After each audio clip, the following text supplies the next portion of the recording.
Hey guys, and welcome back to the Ringer 57 YouTube channel. I hope you guys enjoyed the last video. I got some good clips and actually got some footage of the bike. It was so nice to actually see how the bike is responding coming off the line. I taught myself a lot just looking at it, following it, and realized real quickly I don't have enough shock. So we got a shock package ordered. It's on the way. Well, it's not on the way. It's the core is on the way, and then I have to send the core out, and then we're looking at probably a month or two to get a custom-built shock sent. But we should have a shock ready to rock and roll here real soon. Probably be for next year's season, like I said. We're still looking for a machinist. If anyone knows a good shop that's willing to do some serious machine work to a Sachs motor, so the GSXR 1100, the 1157 Suzuki Bandit 1200, if you know anyone who's good with them and is willing to do machine work, clearance for that block, measure for rods, all the good jazz, let me know. In any case, today's video is all about the GSXR. So, the last thing we talked about was tearing into the trans. So, I did not film anything from that point moving forward. I am sorry about that. I've been working, an hour here, an hour there after work trying to get it knocked out for this customer. He's been waiting for it. I've been behind, and I've had parts on back order. Specifically, this gear was on back order for quite a while. Now, that shift fork, yeah, it had seen better days. Same with the gear. They're both cooked. So, we've gone ahead, got those replaced. The engine is in. The coolant is full. I have a hose clamp I have to go pick up. But beyond that, she's running. She's running pretty good, actually. She sounds good. This is going to be an unedited video, so we're just going to kind of prop you up here and start her up for you guys.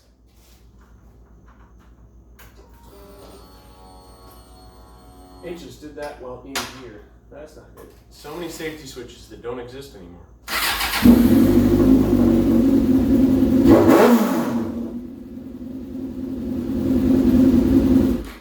Well, at least the kill switch works. Blinkers are working. High beam, low beam, left turn, right turn, horn. Clutch, I've already confirmed works. I went out and rode it, adjusted the clutch because it was not right. The brakes still sketch me out horribly. I don't know what's up with the brakes. The master is just soft. There's like nothing there. The rear brakes are good. Front brakes I'm going to suggest he have me take a look at, but for now he wants it back. Season's almost over. He's not going to do a lot of riding, so I'm not too worried about that. Did find out this bike has, I don't know if you're going to be able to see it, underglow. Didn't know that.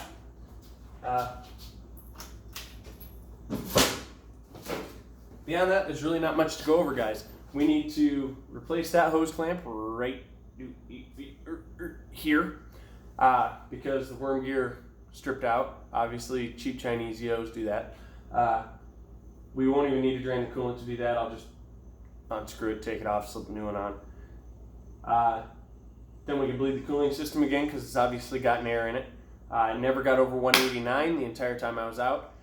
Look, that's the fan setting and thermostat. So, well, thermostat was like 191 is what it should be with this ECU flash. If it's a stock ECU. I never did to get the fan to turn on. It never got over 189. Thermostat open, sat open. It was just fine. Oil pressure's great. Starter's smooth as silk. Transmission is buttery smooth, like smoother than any trans I've ever shifted. Not sure I like the shifter adjustment, but that's where he had it, and I don't plan to change a customer's settings. The only thing I did change is his clutch, because it was wrong. Wrong, beyond wrong. Beyond wrong.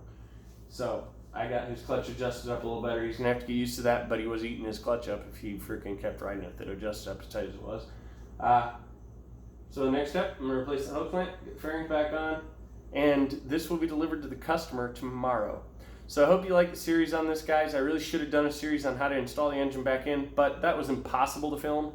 I was setting it on my lap, shimmying it up enough to be able to get the back bolt in, and then I slung a soft strap around the front and ran the strap up and over the frame and ratchet strapped it to lever it like so up in to be able to put the front bolts in. At that point I was able to put the top back bolt in, and the world went around. It was not a fun experience. I'm getting really good at it, but yeah, the little GSXR 600/750, whatever the hell you want to call this monster, is running pretty good. So that's all I really got today, guys. We'll get that knocked out, and then I do believe the next thing going on the lift is going to be Susie. We're going to start looking into building a shift arm.